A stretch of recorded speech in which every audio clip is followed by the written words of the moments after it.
Well, the family of late President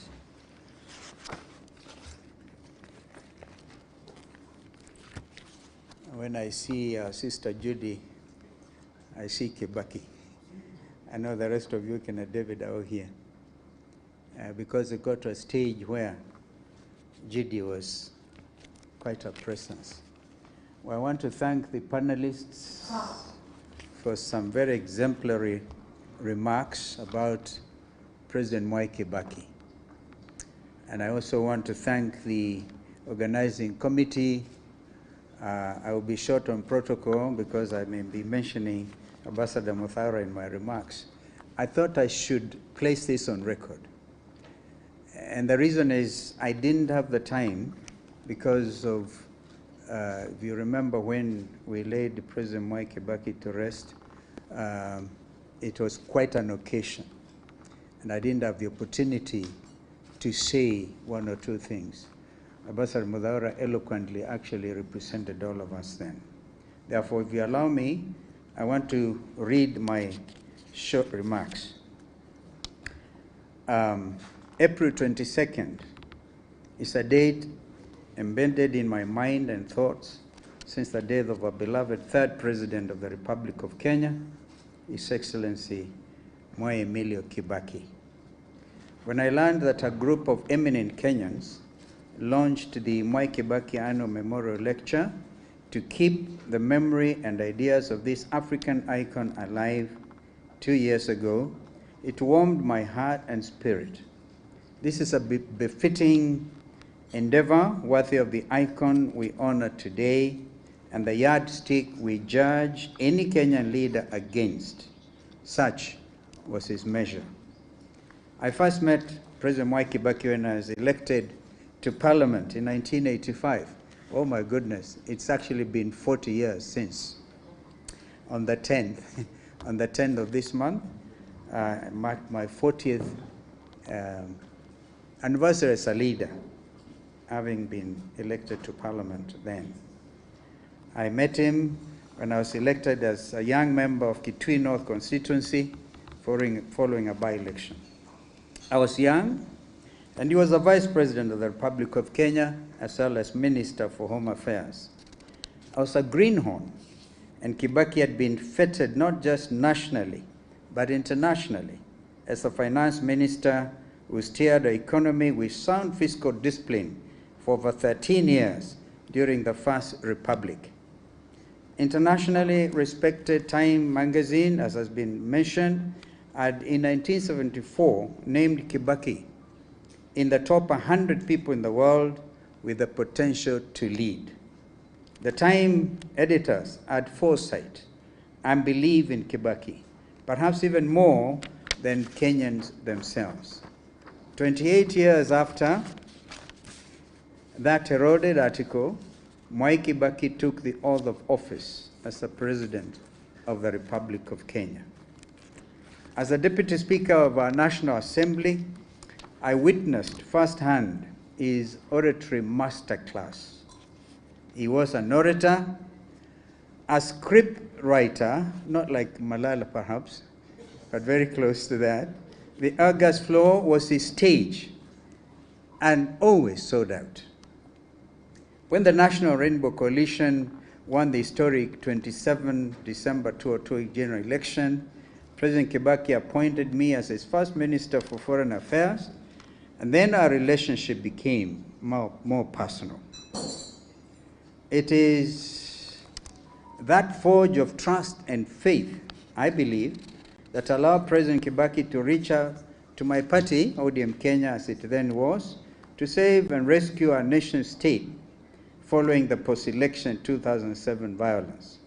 Together, we formed what was the first coalition and first negotiated position in the name of the office of the Vice President.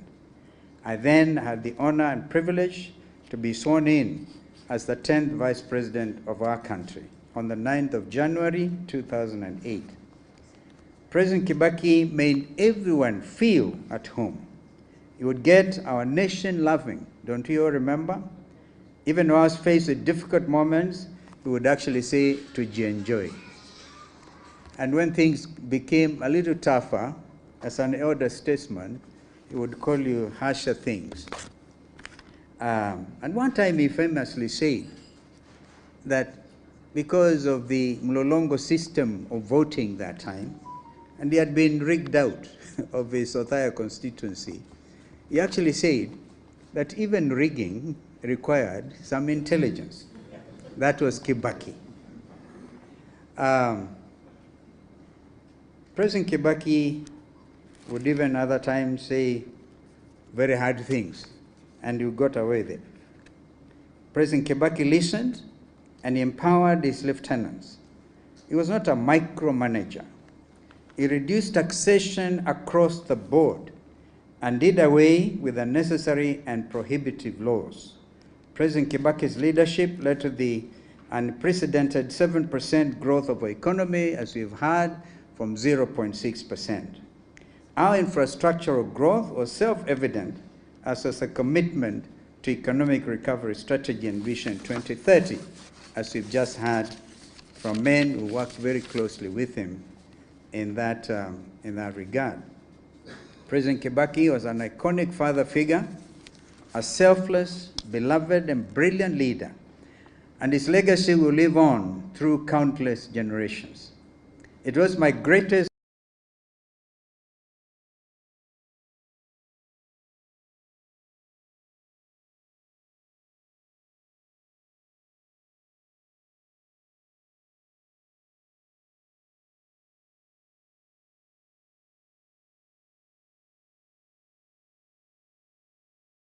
honor and singular privilege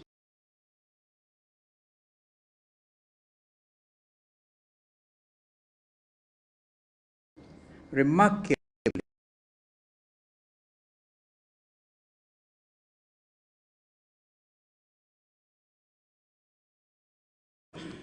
That was him. And you remember he's the first person to say, you will not have a national currency having anybody's head printed on it. And he lived to actually see that happen. One of his least eroded qualities was his ability to restore our constitutional ambition, that we have heard from Professor Kivutha Kibwana, was his advisor in that space, come out very clearly on the steps that were undertaken. Less than 5 years from the costly defeat by the people of the Wako constitutional draft at the November 2005 referendum, President Kibaki promulgated the 2010 Constitution of Kenya on the 27th August 2010. Actually, after that referendum, I found myself missing from the newly constituted cabinet. I was not the only one. Raila Odinga was also missing. That was Kibaki, and he never followed you up with nasty utterances. Kenya has President Kibaki to greatly thank, and we owe him a debt of gratitude, because our constitution is heralded as one of the most progressive constitutions in Africa, if not the world. It is his constitution that now more than ever holds the fabric of our nation together at these grave and perilous times. Allow me to, for example, because if Kibaki was here, he wouldn't himself shy away from dealing with this matter. Yesterday, Kenya and the world witnessed the most unfortunate assault on democracy, when security agents, acting on orders from above, lobbed tear gas at young students of Butere Girls High School and members of the press at the National Drama Festival in Nakuru. It is an act of criminality against basic values of common decency. It is a direct assault to our democracy and rights of Kenyans as enshrined in our Constitution. And Article 33 of our Constitution, which was given to us as a heritage by President Kibaki, every person has the right to freedom of expression, a right that includes the guarantee for the Butere girls to perform their play without fear or intimidation. The artistic expression is protected under the law. Article 34 further guarantees the freedom and independence of the media. Let us be clear, this Ruto regime has crossed the Rubicon. To the courageous students of Butere Girls, your resolve, even as you sang our national anthem in the face of riot gear and arms, has become a renewed symbol of hope, just like our Gen Zs. You are the true guardians of Kenya's future, bold, unyielding, and principled. Let it be known today, as we honor President Kibaki, who promulgated our sacred document 15 years ago on August 27, 2010, that we will continue to defend the Constitution. We will protect all Kenyans' freedoms and rights, and we will not be silenced, not today, not now, not ever. We say this in honor of His Excellency, President Mwai Kibaki. I thank you.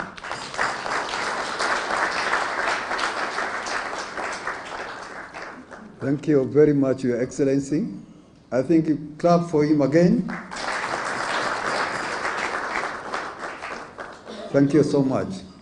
Now, ladies and gentlemen, now let me go back to our now officially program. I think each one of you have a program of today.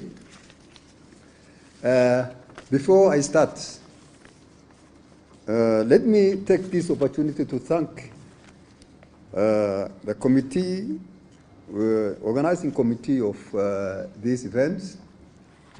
That is in your paper, the back, your left side. There's a committee members' names there.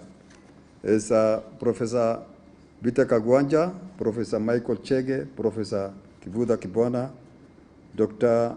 Mohisa Kitui, and myself, the Madam Judy, who is with us here, and also Ambassador Musyoka, I hope you are around. Abdul Latif, who is our MC of today, and our Secretariat. Let me sincerely thank this committee. We have started meeting and organizing these events of today from January up to today. Up to yesterday, I think that's the end of the yesterday, so that today you can have these events. I sincerely thank all of you. Please, we shall be with you, and the next year, God willing, we shall be continue to do the same job. Ladies and gentlemen, my name is Dr. Jacob Haji. I'm a Secretary General of Democratic Party. Before I continue, let me recognize